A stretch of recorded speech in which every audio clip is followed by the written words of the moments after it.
Ada nih satu video YouTube yang viral banget di mana cowok bernama Coyote Peterson nekat ngebiarin dirinya disengat sama si pembunuh sapi. Dan kalau lihat reaksi dia, kalian pasti tahu kalau serangga ini punya salah satu sengatan paling menyakitkan di dunia. Normalnya orang-orang menjauhi serangga kayak beginian, tapi aku baru aja nemu website yang jual hewan ini buat dijadiin peliharaan. Katanya makhluk ini disebut pembunuh sapi karena sengatannya cukup kuat buat ngebunuh sapi beneran. Hah? Masa sih? Apa sih yang bakal salah ya kan? Langsung play. Jadi di video ini aku bakal bikinin dia kandang, pamerin gimana rasanya miara pembunuh sapi, yang artinya, ya, aku bakal ngebiarin dia merayap di tanganku. Kalau dia nyengat aku, pasti sakit banget. Tapi sambil nunggu paketnya sampai di rumah, aku udah siapin kandang dan tumpukan batu gurun buat bikin habitatnya. Buat permulaan, aku tumpuk batu-batu ini dengan pola yang bikin efek kayak ngarai di dalamnya. Nah, alasan aku beli batu jenis ini karena emang mirip banget sama batu yang di ngarai asli. Tapi ya, gara-gara kelihatan realistis banget, batu-batu ini harganya mahal. Iya, harganya emang segitu. Udahlah, kita nggak usah bahas itu. Kalian tahu, pembunuh sapi itu hidup liar di gurun, yang sebenarnya masuk akal sih, karena semua hewan paling mematikan dan menyakitkan emang hidupnya di gurun. Anyway, buat nyelesain tampilan ngarai di kandang ini, aku pakai pasir khusus eskavator gitu. Jadi, kalau aku menuangkan air ke atas pasir ini seperti ini, dan mulai mengaduknya menggunakan tanganku, setelah 1 menit, dia bakal berubah jadi adonan tanah liat yang bisa aku bentuk jadi bola kotoran. Iya, agak menjijikan sih. Tapi intinya pakai tanah liat ini, aku bakal tempel-tempelin di sela-sela batu supaya bisa pada nempel gitu. Dan kita akan mendapatkan tampilan ngarai yang keren di sini. Anyway, setelah ngelapisin semua batunya dan nunggu kering, hasilnya lumayan kece.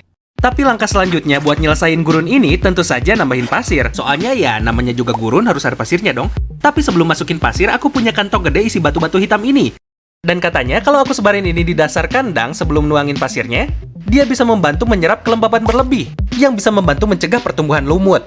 Selanjutnya, aku ambil wadah lain dan ngisi pakai pasir campur tanah buat bikin media tanam gurunnya. Alasannya aku pakai campuran ini adalah biar nanti pas aku tanam kaktus dan tanaman lain, tanah ini punya nutrisi yang cukup, biar mereka bisa tumbuh tinggi dan kita bisa dapat nuansa gurun yang beneran totalitas. Jadi aku tuang itu di atas lapisan karbon tadi dan ngeratain sampai ke batu-batu buat bikin lantai gurunnya. Tapi seperti yang kalian lihat, ini belum terlalu mirip gurun gara-gara kebanyakan tanah di campurannya. Jadi aku cepet-cepet tuang lapisan tipis pasir biasa di atasnya biar kelihatan kayak gurun lagi. Oke, ini udah mulai kelihatan kayak kandang pembunuh sapi yang mantap. Tapi biar makin keren, waktunya nambahin tanaman dan dekorasi. Pertama buat dekorasinya yang sebenarnya cuma kayu sama batu doang, karena jujur aja gurun emang isinya gitu doang, agak ngebosenin sih. Pertama-tama aku taruh kayu akar secara acak di sekitaran tangki dan bahkan sampai beberapa buat bikin jembatan kecil nyebrangin ngarai biar si pembunuh sapi bisa jalan di atasnya. Terus aku ambil kayu yang lebih panjang dan taruh di sisi tebing biar kelihatan kayak ada akar yang tumbuh dari situ. Ya, keren juga kan? Tapi akhirnya aku dapat 2 dekorasi keren yang ada di sini nih. Yang pertama itu kayu gelondongan kecil ini, namanya kayu cola. Dan alasan kenapa ini keren adalah karena cola, asik banget nyebutnya. Oh, dan juga ini bagus karena banyak lubang-lubangnya, jadi si pembunuh sapi bisa lari ke dalam, ngumpet dan bikin rumah di situ. Ya, itu bagus. Dan buat dekorasi keren kedua, aku punya kalajengking hidup.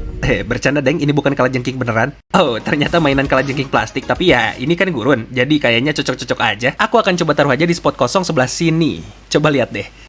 Kelihatan gurun banget kan? Sekarang untuk tanamannya. Dan seperti yang kalian tahu, nggak banyak yang bisa hidup di gurun karena kering banget. Jadi opsi kita cuma sukulen dan kaktus. Yang pastinya mereka jago banget untuk menyimpan air. Tapi aku gak punya tanaman gituan, jadi aku harus pergi ke toko. Let's go. Oke, seperti yang kalian lihat, aku lagi di toko bangunan. Dan alasan aku kesini buat cari tanaman adalah karena aku lihat komen dari salah satu kalian yang bilang dapat 820 tanaman cuma seharga $30. Itu kayaknya deal yang oke banget. Maksudku mungkin itu typo atau gimana, tapi ya kita cek aja. Jadi aku jalan ke bagian perkebunan berharap bakal ada banyak tanaman. Tapi pas aku sampai sana beneran kosong melompong dong. Bro, beneran gak ada satupun tanaman yang kelihatan. Apa-apaan ini? Tapi ternyata gara-gara lagi musim dingin, mereka mindahin sebagian besar tanaman ke dalam. Karena akhirnya aku nemu lokasi tanaman kecil ini. Buset, lihat nih, sukulennya banyak banget. Tunggu, sebenarnya ini persis seperti yang aku butuhkan. Dan pastinya kita ambil kaktus juga yang di bawah sini. Lucu tuh, merah-merah di atasnya. Jadi aku pilih beberapa yang bagus. Dan walau gak dapat harga semurah yang dibilang di komen tadi, tetap aja cuma habis sekitar $20 buat semua ini, lumayan lah. Anyway, buat nanam tanaman gurun ini, aku rontokin sisa tanahnya dan nanam akarnya doang di pasir. Dan gak butuh waktu lama, kelar deh. Tapi langkah terakhir buat nyelesain rumah si pembunuh sapi ini adalah serangga. Dan aku punya 2 jenis serangga yang mau aku masukin. Pertama, ya kalian pasti udah tahu, aku punya kutu loncat, serangga putih super kecil yang agak nyeremin dan ya ada ribuan di sini. Benda-benda putih yang kecil gerak-gerak itu kutu loncat semua. Jadi mereka itu penting banget buat kandang gurun kayak gini, karena sesekali aku bakal nyemprotin tanaman dan nyiramin mereka. Nah, kutu loncat ini bakal makanin jamur yang tumbuh gara-gara kelembapan itu. Jadi ya mereka berguna banget. Ya kita tinggal tumpahin mereka ke sini. Ya, sip, mantap. Dan yang kedua, aku punya makhluk ini, yaitu ulat Hongkong. Tapi alasan sebenarnya kenapa aku masukin mereka ke kandang adalah karena aku penasaran. Si pembunuh sapi bakal nyengat mereka nggak ya? Jujur aja, aku nggak tahu apa pembunuh sapi makan serangga ginian. Tapi kayaknya kita bakal cari tahu bareng-bareng begitu kita masukin mereka. Nah, kandang gurunya sekarang udah jadi. Dan itu artinya aku harus ambil si pembunuh sapi peliharaan itu. Ya ampun, aku juga nggak tahu kenapa aku miara hewan beginian. Oke guys, butuh waktu lama banget sampai paket ini nyampe dan aku nggak ngerti kenapa tulisannya ikan hidup, padahal isinya kan si pembunuh sapi. Kayaknya udah waktunya bawa benda ini masuk. Pamerin kayak gimana sih pembunuh sapi itu dan tentu saja biarin dia merayap di tanganku. Dan aku tahu aku membahas ini terus, tapi kalau aku terkena sengatannya, aku bakal kayak orang ini. Bakal sakit banget deh kayaknya. Aku gak mau itu. Tapi kita bawa masuk aja dan buka ini, oke? Jadi aku gunting selotipnya dan ngeluarin wadah yang katanya ada serangganya di dalam. Oke, ini agak kurang meyakinkan ya. Cuma paket berisi wadah plastik gini doang. Tapi ada tisu di dalamnya. Oke, aku akan coba membuka tutupnya hati-hati. Dan please jangan ada yang loncat ke arahku. Dengan hati-hati, aku menggunakan pinset buat mindahin tisu dapurnya ke wadah lain.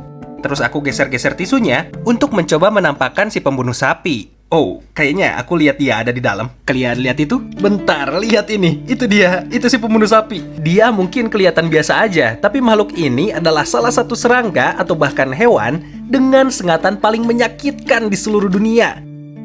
Tapi aku nggak bisa langsung mindahin dia ke kandang baru karena aku harus pasang tutupnya dulu biar dia nggak kabur. Karena kalau dia kabur itu bakal bahaya banget. Oke, kayaknya aku bakal langsung nekat aja deh ngambil ini begini. Terus dengan super hati-hati aku kayak gini dan ya kamu udah di rumah barumu, nikmatilah. Gak lama kemudian serangga itu merayap keluar dari tisunya dan mulai ngejelajah rumah barunya. Tapi mengingat si pembunuh sapi udah seminggu di kotak pengiriman itu, dia pasti lapar banget. Jadi aku mau kasih makan dia sekarang juga. Dan pas dicari di Google, katanya pembunuh sapi suka makan nektar, larva, dan serangga dewasa.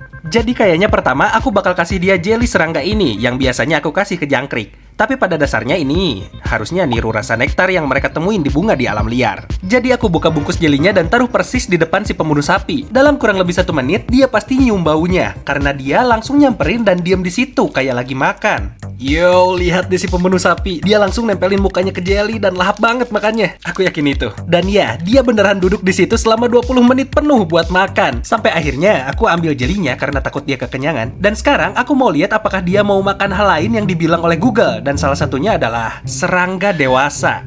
Kalau kalian ingat, aku masukin ulat Hongkong ke sini. Oke, coba aku cari dulu. Nah ini dia nih. Dia ada di pasir di sana. Tapi aku mau bawa ini ke dekat si pembunuh sapi dan lihat reaksinya kalau aku jatuhin persis di sebelahnya. Kita lihat apa yang terjadi. Langsung aja si pembunuh sapi nyadar ada ulat Hongkong dan nyamperin. Tapi walau dia sempat ngerayap di atas ulatnya, dia kayaknya nggak peduli sama sekali kalau ulat itu ada di situ. Malahan dia cuma nempelin mulutnya ke pasir bekas jelly tadi buat nyedot sisa-sisa gula yang ada. Jadi ya, kayaknya mereka nggak makan serangga deh. Oke, sekarang udah malam dan di sini ada ibuku sekarang. Halo Bu. Hai. Alasan aku membawa ibuku ke sini karena aku membutuhkannya untuk mengambil video si pembunuh sapi ketika dia merayap di tanganku. Langsung kita tunjukkan serangganya. Kalau lihat gurun kayak gini, Udah coba tahu. tebak apa dalamnya. Semacam serangga ya? Iya betul, serangga nih. Sebetulnya ada serangga nih di sini di dalam wadah ini. Jadi kalau aku buka tutupnya bakal ada serangga yang warna kemerahan kayak gini yang disebut pembunuh sapi. Katanya saking sakit gigitannya bisa sampai ngebunuh sapi beneran.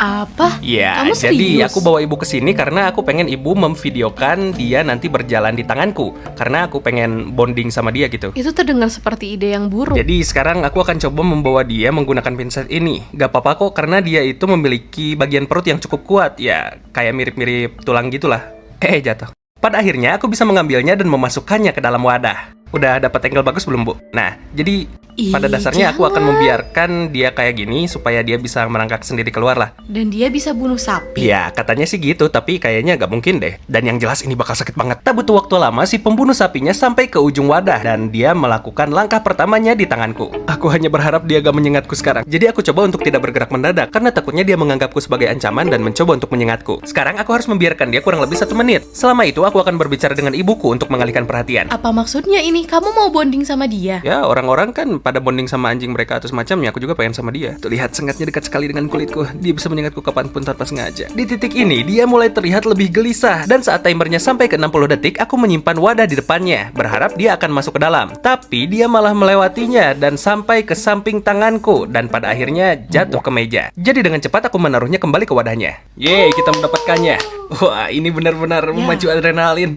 Aku rasa jantungku sampai berdetak 200 kali per menit. Sekarang aku bisa bilang aku Kamu bonding? Ya, bonding Ya, dengannya. mau dinamain apa? Sang pembunuh sapi? Pembunuh sapi. Ya, nama yang keren kan? Aku nggak kena sengatannya sekarang, tapi aku akan memilikinya untuk sementara. Jadi kalau kalian ingin melihatnya, jujur aku gak bakalan pengen melakukannya. Tapi jika kamu ingin melihat aku melakukannya untuk sebuah video, subscribe ya. Karena YouTube memberitahuku seberapa banyak subscriber yang aku dapatkan di setiap videonya. Dan kalau sampai ke 100.000 subscriber, aku tahu kalau kalian pengen banget menontonnya.